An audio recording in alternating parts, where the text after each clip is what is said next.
I'm trying to remember the call number, maybe poli-sci 150, and who knows if that still exists, but I met another student.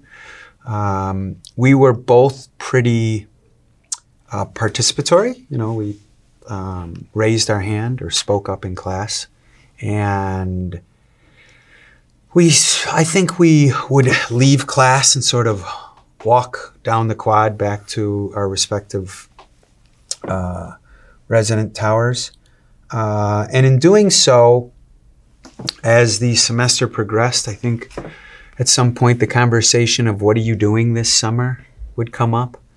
And my previous summers, I worked for the Village of Frankfurt, like painting fire hydrants. They give me a truck and a bucket of red paint, or I'd pick up leaves or twigs or something like. And really, I spent a lot of time dialing into the Howard Stern show of my summers. I tried to get on the radio, but I didn't want to do that. I felt like, okay, that I graduated from the proverbial lifeguard job, so to speak.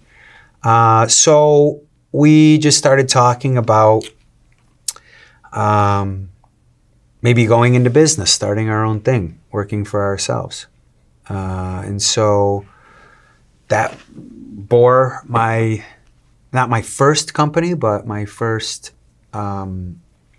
limited liability corporation filed with the Secretary of State, or filed through the state of Illinois, and opening up a bank account and starting an enterprise. Innovative Furnishings was the name. And what we did was dormitories that were built before a certain year, let's just say 1973, because that was a politically active year in this country. Their mechanical units, heating or air conditioning, jettisoned into the dorm room. So now, the efficiencies are in the ducts, or, maybe you had a window unit, but the ones that came out, well, it would limit your already small unit space by more. So we designed lofts, like bed lofts, around these units. And we paid an engineering student who was probably a sophomore or junior to sort of present what is very basic but professional looking design. We went to Western Michigan. We went to Southern Illinois. There was some University of Illinois. We went to universities in the Midwest and sought out the housing, so the director of housing or the dean of housing, and said, hey, do you have any dorms that have this issue? Because we can sell lofts, so to speak, and we'll design around them. Just give us access. And, there's sales, that's sales. And when you're 18 years old, there's an issue of credibility. So, you had to, I don't like necessarily the fake it till you make it, but you certainly had to have the confidence that you could accomplish or accomplish what you set out to do. So, he and I were the sales leg, which would have been the spring of my freshman year. Going to these different universities and presenting. And then over the summer, we started a website, had a PayPal link, and I actually went back to work for the Village. That was my summer job again.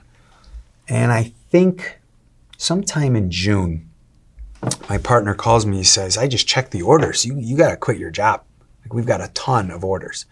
I think these lofts were, let's say, under $200 or $200. Well, there's tens of thousands of dollars in this account. So there's tons of orders coming in. And we've only built one. And we built it non-efficiently, which is to say from scratch, but took us a while to build the prototype. And you want to scale. So we launched and bought all the equipment, making a ton of mistakes, right? You're just going to Lowe's and buying equipment. You're not being selective, considerate, or, there's no manual, so to speak. There's no startup kit that was handed to us. And we hired friends, which is amateurish because nobody knows what they're doing, and we're all kids figuring it out. And we fulfilled orders and delivered them to these universities, and there were horrific nightmares and getting yelled at and stressful situations and 7 days a week of 15-hour days. And stress doesn't necessarily bring the best version out of yourself, especially if you're not versed in it, if you're not familiar with stress. And I want to make sure I come back to that point. But it was, I think we made a couple of dollars. Again, probably a loss and waste of resources, waste in time, waste in allocation, waste in inefficiencies. But you're learning. I mean, I as an academic or as an educator, I obviously place so much value on the continuation of learning, whatever it is. So a lot of that for me is bore through mistakes, and we made a bunch. But from there, I had the taste and would start a number of more companies while in college. Painting companies, spring break companies, that really helped sort of gain some popularity on campus. In what ways? Which, for me, I think just my personality, if in Champaign the popular job was working at the shoe factory, I would have worked at the shoe factory. Like it wasn't about money necessarily, though everyone needs it, especially as a college student. Just having a couple of dollars in your pocket changes your experience. But I wanted to be social. I wanted to engage. I liked the idea of having friends that were upperclassmen. I went to the sporting events and thought it was such a sensation to watch us achieve success, but then also see those same folks in your classes. Like that's just, which is a very American thing to do. We seem to idolize the talented and popular. It's one of our flaws as Americans, I guess.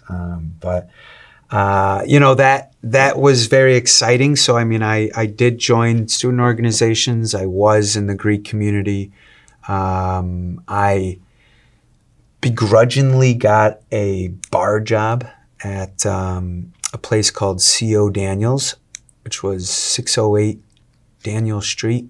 It's no longer there. All of Daniel Street. It was sort of wiped out. It was where the old KAMS was, which is gone since 2018. Relocated. But yeah, and then the spring break company,